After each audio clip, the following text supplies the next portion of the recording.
일본에서 가장 위대한 싱어송라이터 중 하나로 이미 10대 때 탑을 찍고 하늘의 별이 된 남자. 이미 오랜 세월이 지나 대한민국에서는 그의 이름을 아는 이들이 좀 드물지만 그의 대표적인 명곡 I Love You, 이 곡은 한국 가수 포지션의 리메이크로 인해서 많은 인기를 끌었던지라 한국에서도 엄청 유명하죠. 오늘은 I Love You의 주인공 오자키 유타카, 그의 이야기를 해보겠습니다. 그 전에 구독과 좋아요 부탁드려요. 1964년 11월 29일 일본 도쿄에 위치한 세타가야구에서 태어났어요. 그의 집안은 평범한 중산층이었고 아버지는 일본 자위대 군무원이었다고 합니다. 당시 부모님이 모두 맞벌이를 해야 했기에 그의 어린 시절의 대부분은 그의 형과 같이 보내는 시간이 많았다고 하는데, 오자키 유타카는 형을 무척 존경하고 잘 따랐다고 해요. 그의 어머니는 건강이 좋지 않아서 병원에 입원하는 경우가 잦았는데 그 바람에 그의 육아를 형과 아버지가 도맡아야만 했어요. 그러다 보니까 형과의 유대감이 깊을 수밖에 없었겠죠. 하지만 그러던 그의 형도 중학교에 입학하자 이제 학업을 해야 되잖아요.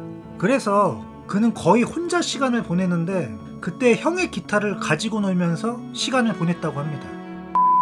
오자키는 학창시절 때 학업 성적이 엄청 좋았어요. 중학교 시절에 동네 친구들과 패싸움에 휘말려서 잠깐 문제를 일으키기도 했지만 입시 때 공부를 열심히 했는지 명문 사립고인 아오야마 가쿠인 고등학교에 진학을 했어요. 그런데 그가 공부를 잘했다고 해서 그게 곧 모범생이었다는 건 아니에요.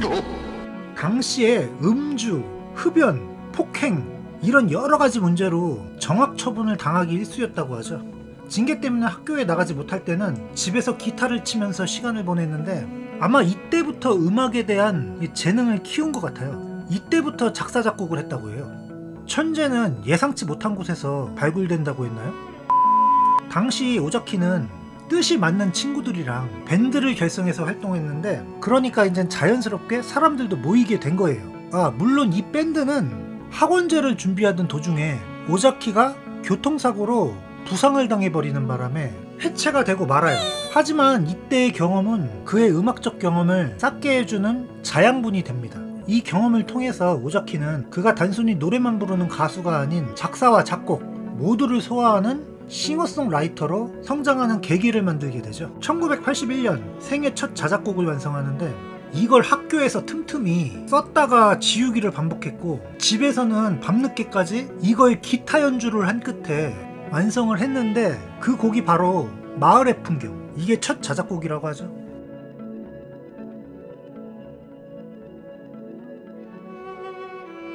이 곡은 훗날 그의 첫 번째 정규 앨범인 17살의 지도에 수록되는 곡이에요. 이 외에도 1982년 6월까지 완성한 자작곡은 무려 8곡에 달한답니다. 그 중에는 두 번째 정규 앨범 회기선에 수록되는 댄스홀도 포함이 돼 있었다고 합니다.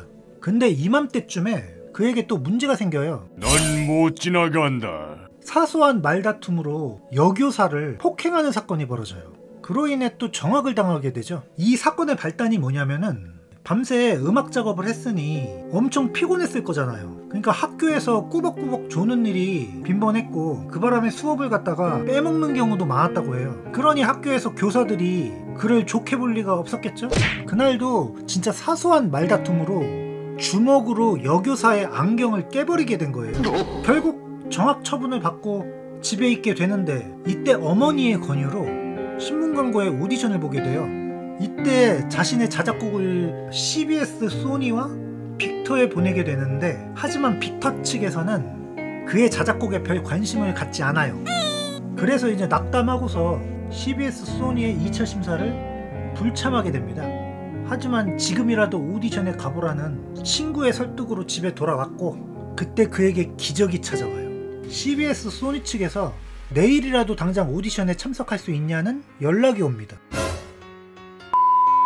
1982년 CBS 소니 재팬의 오디션에 당당히 합격을 합니다. 당당히 합격을 해서 1983년 싱글 15의 밤으로 데뷔를 하게 되죠.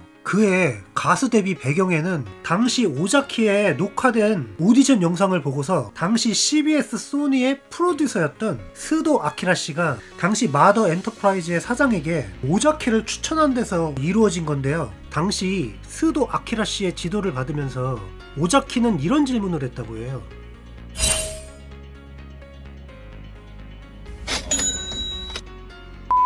이렇게 첫 앨범이 순조롭게 진행되고 있었지만 문제가 있었어요. 이게 무슨 뜻인가 하면은 당시 오자키한테는 다름 아닌 학업 문제가 걸려 있었거든요. 그 당시 무기한 정학으로 출석 일수가 모자라가지고 유급이 된 상태였어요.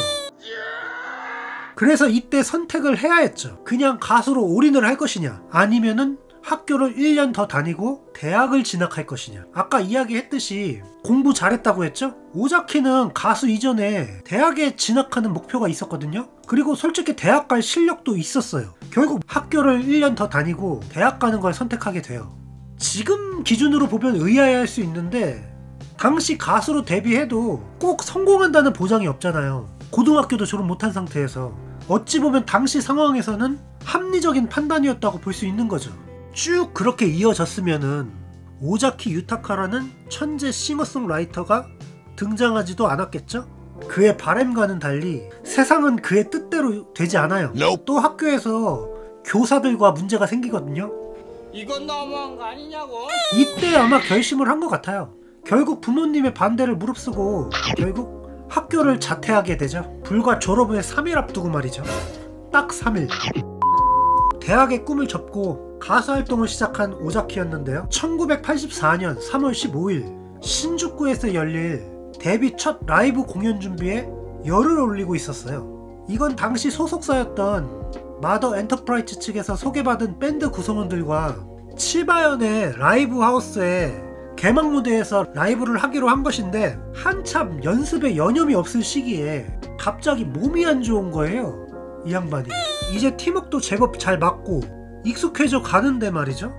처음에는 단지 미열과 두통만 있는 정도였는데 이게 한 이틀 지나니까 열이 38도까지 오르고 도저히 나을 기미가 안 보이는 거예요. 결국 매일 병원에 다니면서 매일 주사를 맞았는데 그 당시 맞은 주사가 총 12대였다고 해요. 뭐 그 때문인지 몰라도 몸이 조금씩 회복되기 시작했어요. 결국 예정대로 3월 15일 공연은 차질 없이 진행할 수 있었죠. 참 세상 일 쉬운 거 없다. 그의 첫 라이브 공연에 의외로 사람들이 많이 모이게 되는데요. 대부분 고등학교 동급생들이 사실상 거의 앞줄을 차지하고 있었대요. 결국 그는 그렇게 무대에 섰고 공연 시작 전에 이런 말을 하죠. 졸업 축하합니다. 여러분은 수능했지만 저는 수능하지 않았습니다. 어느 쪽이 옳고 그른지는 상관없습니다. 그리고 시작한 공연. 15살의 밤, 17살의 지도, 하이스쿨 락앤롤 등을 비롯해서 13곡을 부르게 되는데 그 곡 하나하나를 부를 때마다 그 곡이 의미하는 걸 설명했다는데 그때마다 사람들이 미친듯이 환호를 해요. 그의 첫 생애 라이브 공연은 그렇게 성공리에 마무리가 됩니다. 그의 1집 정규 앨범에는 그의 불후의 명곡이자 포지션이 리메이크한 그 곡이 이 앨범에 수록됩니다. 이 곡의 탄생 배경에는 당시 스도씨가 앨범에 딱 한 곡이 비는데 이번엔 발라드를 넣는 건 어떻겠냐 이런 제안을 하는 거에서 나왔는데 당시 오자키의 대부분의 곡은 락이 주류였는데 나머지 남은 한 곡은 발라드가 어떻겠냐는 것에서 나온 제안이었죠. 그때 그는 이렇게 말했다고 해요. 써놓은 게 있어요. 써놓은 게 있습니다. 그리고 노래를 흥얼거렸는데 며칠 후에는 가사까지 완성해가지고 내놓은 거예요. 근데 그게 미리 쓴 게 아니고 아마 그 자리에서 생각나가지고 흥얼거렸다는 게 더 합리적인 표현인 듯 싶네요. 그 곡이 바로 I Love You. 비록 노래랑 영상은 아니지만 가사의 일부입니다.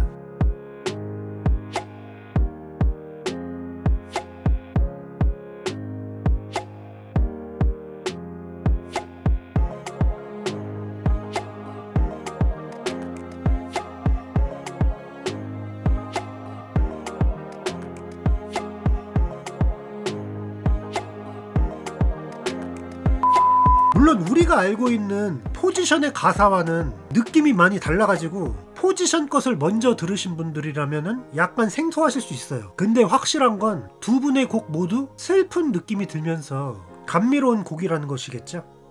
저는 개인적으로 원곡 가사의 감성을 더 선호하는 것 같아요. 이건 제 개인적인 생각입니다.